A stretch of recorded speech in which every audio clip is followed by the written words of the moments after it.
नमस्ते दोस्तों। Let's study channel पर आप सभी का एक बार स्वागत है। एक बहुत ही इम्पोर्टेंट न्यूज़ निकल के आई है यहाँ पे। ये है रिगार्डिंग टू एट पे कमीशन। एट पे कमीशन को लागू करने के लिए यहाँ पे कुछ टर्म्स ऑफ रेफरेंस बनाए गए हैं और उसको कैबिनेट ने अप्रूवल दे दिया है। तो आप देख सकते हैं इस टाइटल में भी कि cabinet approves terms of reference of eighth central pay commission. तो देखिए सब लोगों को पता है कि भाई जो सेंट्रल गवर्नमेंट के एम्प्लॉई है और स्टेट गवर्नमेंट के एम्प्लॉई है उनको अभी 7th पे कमीशन चल रहा है, ठीक है ना। तो और सभी लोग 8 पे कमीशन के लिए वेट कर रहे हैं और मैं भी इस अभी जो ये टर्म्स ऑफ रेफरेंस दिया है इसके बाद लोगों के मन में ये क्वेश्चन आ रहा होगा कि भाई अभी 8 पे कमीशन कब लागू होगा। तो उसी के रिगार्डिंग ये जो है यहाँ पे अप्रूवल दे दिया है कैबिनेट की तरफ से। तो चलिए ये प्रेस नोट रिलीज़ कर दिया है यहाँ पे देख सकते हैं आप 28 अक्टूबर 2025 को यहाँ पे ये प्रेस नोट रिलीज़ कर दिया गया है और इसमें साफ साफ लिखा गया है कि भाई cabinet approves terms of reference of 8 central pay commission, ठीक है। तो 8 पे कमीशन आने वाला है। इसकी तारीख भी है 1 जनवरी 2026 से इसको लागू करना है, लेकिन अभी ये 1 जनवरी 2026 तक लागू हो पाएगा या नहीं हो पाएगा इसके लिए तो अभी आगे कहाँ क्या क्या होगा इसके बारे में कुछ कहा नहीं जा सकता। लेकिन फ़िलहाल अभी ये कैबिनेट जो है कैबिनेट ने यहाँ पे अप्रूवल दे दिया है टर्म्स ऑफ रेफरेंस 8 पे कमीशन के लिए। तो चलिए देखते हैं इस प्रेस नोट में क्या है। तो देखिए the union cabinet chaired by the prime minister Shri Narendra Modi today approved the terms of reference of 8th central pay commission. देखिए नरेंद्र मोदी जी के कैबिनेट ने यहाँ पे अप्रूव कर दिया है टर्म्स ऑफ रेफरेंस को, ठीक है। जो भी टर्म्स होगी 8 पे सेंट्रल कमीशन के लिए तो इसको अप्रूवल दे दिया है। तो देखिए इसमें और भी क्या दिया है देखते हैं। The 8th central pay commission will be a temporary body. तो ये एक 8th सेंट्रल पे कमीशन है, ये एक टेम्परेरी बॉडी रहेगी। The commission will comprise of 1 chairperson. तो इस कमीशन में एक चेयरपर्सन होने वाली है, 1 मेंबर एक पार्ट टाइम मेंबर होने वाला है और एक 1 मेंबर सेक्रेटरी रहेगा यहाँ पे, मतलब 3 मेंबर्स यहाँ पे रहने वाले हैं इस कमीशन में, ठीक है। It will make it's recommendations with in 18 months और इनको टाइम दिया गया है।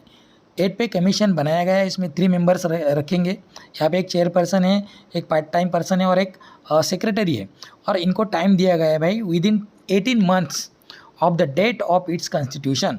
इनको 18 मंथ के अंदर अंदर रिपोर्ट पेश करनी है, रिकमेंडेशन देनी है रिगार्डिंग टू द 8 पे कमीशन, ठीक है। तो देखते हैं it will make its recommendation within 18 months of the date of its constitution. It may consider, if necessary, sending interim reports on any of the matters as and when the recommendations are finalized. मतलब 18 months के अंदर जिस भी दिन इनकी जो terms जो बताई गई है उसके अकॉर्डिंग जो भी उनका काम है, जो भी रिपोर्ट उनकी बनती है, अगर वो फाइनल हो जाती है उससे पहले भी होती है तो उनको वो सबमिट कर देनी है। While making the recommendations, the commission will keep in view the followings. और जो अब ये रिपोर्ट बनाने वाले हैं उसमें कुछ चीज़ों का यहाँ पे ध्यान रखना है और वो कौन सी चीज़ें वो बताई गई है। देखिए the economic conditions in the country and the need for fiscal prudence. देश के इकोनॉमिक कंडीशंस को ध्यान में रखते हुए ये रिपोर्ट बनानी है। The need to ensure that adequate resources are available for developmental expenditure and welfare measures.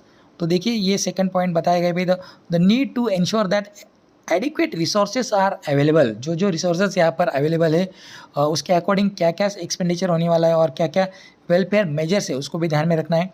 The unfunded cost of non contributory pension schemes इनको भी ध्यान में रखना है। The likely impact of the recommendations on the finances of the state governments which usually adopt the recommendation with some modifications and.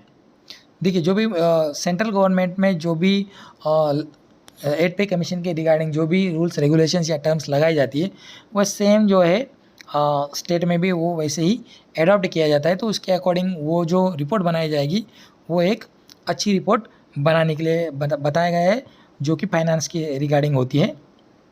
उसके बाद देखिए the prevailing emolument structure benefits and working conditions available to employees of central public sector undertakings and private sector. तो देखिए जब ये लागू किया जाएगा 8 पे कमीशन तो उसके अंडर पब्लिक सेक्टर जो सेंट्रल पब्लिक सेक्टर है और प्राइवेट सेक्टर है, ये दोनों के दोनों इनके ऊपर इम्पैक्ट होने वाला है। इनके जो पेमेंट्स है, उनकी जो सैलरी है, उनमें बढ़ोतरी देखने को मिलेगी। तो इसी के रिगार्डिंग ये यहाँ पे ये public notes press note release कर दिया गया है। इसके बाद देखते हैं बैकग्राउंड क्या है इसके लिए। The central pay commission are periodically constituted to go into various issues of emoluments, structure, retirement benefits and other service conditions of central government employees and to make recommendations on the changes required thereon।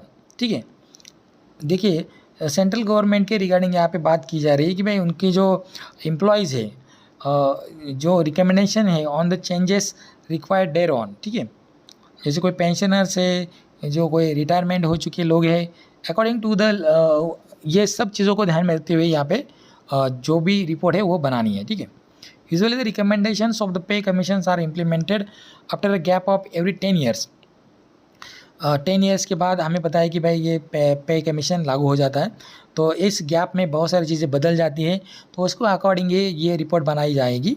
Going by this trend the effect of the eight central pay commission recommendations would normally be expected from 1/1/2026। ठीक है, यहाँ पर उन्होंने expectation बताई कि भाई 1/1/26 से ये जो रिकमेंडेशन है वो लागू हो जाएगी, जो टर्म्स है 8 पे कमीशंस की वो लागू हो जाएगी। The government had announced formation of the 8 central pay commission in January 2025 to examine and recommend changes in the salaries and other benefits of central government employees। तो देखिए यहाँ पे गवर्नमेंट ने यहाँ पे अनाउंस कर दिया था 8 पे कमीशन के रिगार्डिंग जनवरी 2025 में ही कि भाई यहाँ पे जो कमेटी है या कमीशन है वो बनाया जाएगा फॉर 8 पे कमीशन, और उसके अकॉर्डिंग ही यहाँ पे 8 पे कमीशन की जो सारी टर्म्स और जो भी कंडीशंस है, रिकमेंडेशंस है वो बनाई जाएगी। तो अब देखते ही भाई ये जो कमीशन तो बनाया गया है, उसमें मेंबर भी बनाए गए, या जो मेंबर है एक रिटायर्ड जज है यहाँ पे, वो जो कि रंजना मैम है, न्यायमूर्ति रंजना प्रकाश देसाई करके, वो जो रिटायर्ड जज है, वो जो चेयरपर्सन है, और उसके बाद 2 मेंबर्स है, एक प्रोफेसर है और एक सेक्रेटरी है, ऐसे करके 3 मेंबर्स उसमें रहेंगे। तो इसका रिपोर्ट आएगा तो देखेंगे भाई क्या क्या अभी 8 पे कमीशन में बदलाव आए हैं। तो उम्मीद करते हैं कि भाई ये जो 8 पे कमीशन है वो हमारे लिए एक खुशी देने वाला कमीशन रहेगा। तो उम्मीद करते हैं। ठीक है, तो चलिए मिल